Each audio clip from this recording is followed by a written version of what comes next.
repair's good. Don't any makeup, you think, on this? Yeah.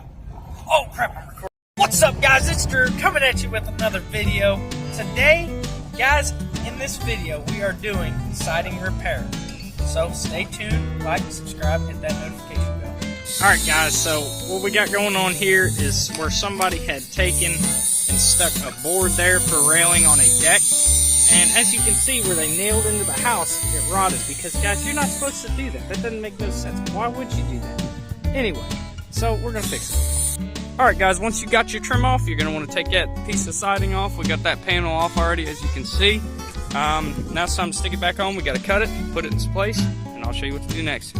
Another step that I forgot to mention is, guys, clean all that off. All this stuff that you can see's hanging off there like old caulking and whatnot. Clean that off. Next step, cut your siding to fit. Hey Spence, what time is it? It's caulking time. Alright guys, Spencer's demonstrating what you're doing here. Next step is stick it in there and screw it down. Sink your screws in, run some caulking over them. Then after that, it's time to put the trim on. So, alright guys, so hang your trim, caulk it. Me personally, I like using Big Stretch. It really works the best. Here's the bottle, get you some of it. And that's what I trust to do the work and everything, guys. So that's that. Sashco, if you're watching, we won't sponsor.